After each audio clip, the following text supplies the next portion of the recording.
Hey everybody, welcome back to Horsetooth Cinema. Today I've got another video for you guys in my series of my favorite movies where I sort of talk about some of my favorite films and just talk about why they mean a lot to me. Last time I did Donnie Darko, and today I'm going to be doing David Fincher's Zodiac. I don't think it's a hot take at all for me to say that I think David Fincher is one of the best filmmakers, especially ones working in Hollywood.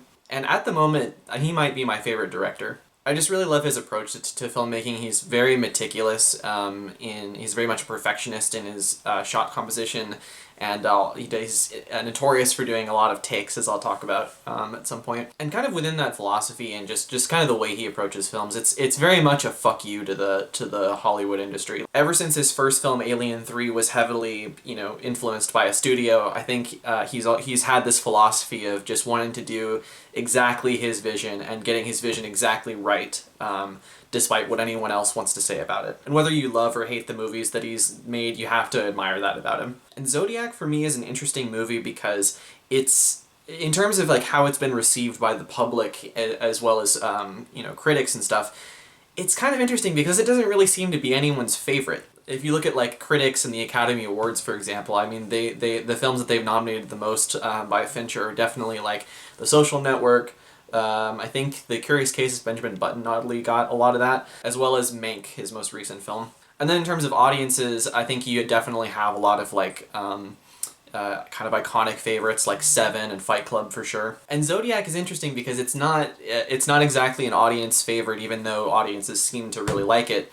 And it's not really a critic favorite either because I think it was nominated for 0 Academy Awards, and it really just kind of got swept under the rug in 2007, which was a great year for movies, with movies like There Will Be Blood and No Country for Old Men, Ratatouille, of course. But I don't know, I just really feel like this is Fincher's masterpiece, what he really strives for in filmmaking. So if you haven't seen the film, it's basically about the investigations of the Zodiac killings back in California between the late 60s and early 70s, and these killings are still unsolved to this day. And the film basically puts you inside the mind of 3 different people: a newspaper cartoonist, an investigative reporter, and another guy who works for this newspaper as well. Even though it is about those killings, it's really not about that.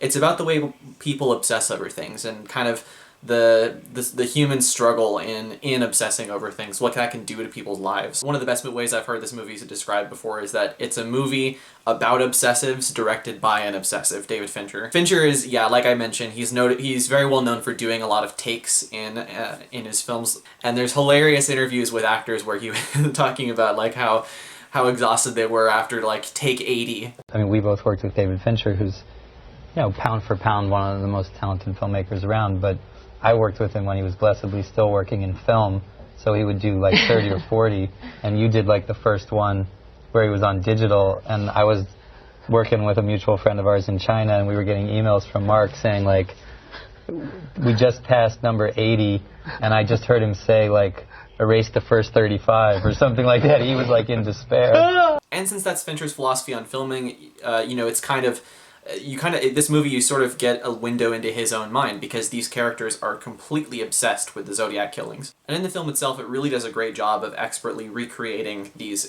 killing scenes. What's amazing about it is the little details, how they remember the exact clothing that these people are wearing.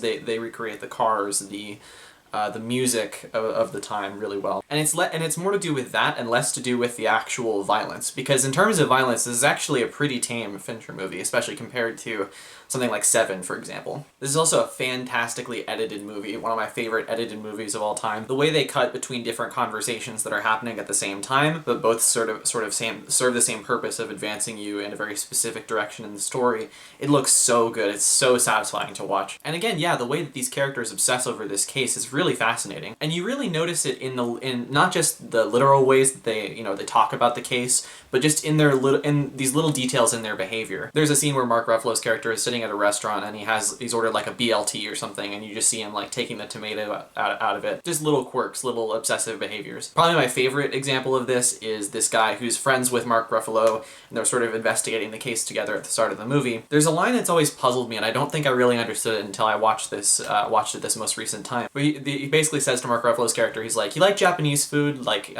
sea urchin? I've always wanted to try that." I never really understood that because it seems very out of context. It seems like a really weird piece of dialogue to put in this scene where they're just driving in a car together. But I think what this is this, it's an example of how sometimes very obsessive people, if they're really have been thinking about something a lot, like maybe how he has with Japanese food, they just sort of shove it into conversation sometimes where it really doesn't belong because they just can't hold it down any longer. And in this scene, this car scene, you know, they're very obsessed with the case, for example. But later in the movie, when this guy, when the same guy has really lost interest in the case, Mark Ruffalo's character mentions like, hey, we should go out and try that, you know, Japanese, that sea urchin sometime. And he just kind of shoves it off like, whatever. And that's kind of his attitude towards the case. And it really kind of blew my mind that that was where he was trying to go with all this. But by far the best way in which they sort of talk about this idea of obsessives is Jake Gyllenhaal's character. This is probably my favorite Jake Gyllenhaal performances, and he's given so many, he's such a talented actor. But you see the way in which obsessing about this case, especially when he is now towards the end of the film, he's the only one that really gives a shit about it. It's taking up every waking moment of his life, and it's destroying his marriage, basically. But still, he doesn't seem to care. He just, you know, he is completely obsessed with it. He just delves right into this to the point where that is just the highest priority in his life. And in addition to this being, you know, a movie about obsessives, it is a very good crime movie about serial killers, but it's definitely a very interesting take on serial killers. I've heard this referred to before as the anti-Seven. Seven being a movie that is very much about the violence of serial killers, getting into their mind in particular. But Zodiac takes a completely different look at it. Like I mentioned, the scenes where Zodiac actually kills somebody, they're very tame. They're there's violence, of course, but it's significantly lessened compared to something like Seven. And I think part of that is that Fincher's trying to say that the scariest part about serial killers isn't necessarily the violence. It's when we can't catch them, when we don't know who they are. It's how they drive us crazy, really. And he uses a lot of different techniques to try and convey this, I think. He actually uses several different actors to play the Zodiac killer. In these scenes, of course, they never show his face, but it is different people, and you can tell oftentimes they have different voices. There's the iconic basement scene towards the end of the movie, which is quite the scare, and I won't ruin it for you if you haven't seen it. But it introduces a new piece of information because we're kind of sure, you know, about this new direction for the case that this guy's found, and then he goes to this basement and he, you know, receives this completely new information that casts serious doubt over his theory of the case, you know, and the way that it affects him, the way that it sort of scares him in the following scene. It really just shows our fascination with serial killers, our fascination with the macabre, and like, you know, what that can do to us. In terms of recommending this to you, my only I don't have any criticisms of this movie at all. My only cautionary note is that it's quite long. It's about 2 hours and 40 minutes, I would say. But I will say, this is one of the best paced movies that exists. Rewatching it this most recent time, I was gonna get up to get a snack break, and I was pretty sure that it had been like 20 minutes watching the movie, and then as soon as I pause it's on like minute 45 or something. That's because the pacing, like, it just never stops. Like, there's always introducing to you new pieces of information that you can sort of latch yourself onto, and you develop your own theory of the case, just like these investigators are. It's definitely a movie that even though it's very long, it's hard to imagine somebody being bored by this, I think. Now, a note that I want to end on with this review is actually the music, another technical element. The score by David Shire is very good. It really is very minimal, and it sort of does a great job at enhancing a lot of in both tense scenes as well as just kind of showing the, you know, again, the fascination with the macabre. But it's the soundtrack that really gets me. This one song in particular that they play at the beginning of the movie in the very first Zodiac killing, which is Hurdy Gurdy Man. They play that at the beginning scene when the first killing happens, and then they play it also again at the very end of the movie. That sort of takes you out of it, and it shows that, you know, we don't know who the Zodiac is. And the fact that they played the same song as, you know, as played in the very first Zodiac killing that we know of, to me it was kind of trying to say that this cycle of trying to figure out who the Zodiac is, it keeps starting and stopping again.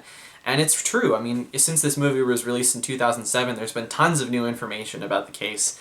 I think this past year they had a new suspect who they were pretty sure about, but they couldn't really pin it on him. And this using this song was a great way of showing that, yeah, this is just a cycle that never stops, and it's because of our obsessive nature. So yeah, I could go on for hours about this movie. I really, really love it, but yeah, I can't recommend it to you guys enough. Of course, it'll get an A+. If you're like how I was previously, I've seen like Fight Club and Seven, I would definitely give Zodiac a watch. It's a very different kind of movie that can get rid of those two, and also I think it's quite different from like Social Network, etc. I think Fincher is really best when he's working in the crime genre, and this is definitely his best that's related to all those. So yeah, thanks guys so much for watching this video. I'm like very excited to keep doing more of these kind of my favorite movies videos, and if you like the video, you can just like it down below and subscribe to the channel, and I'll see you guys in the next one. Thanks so much.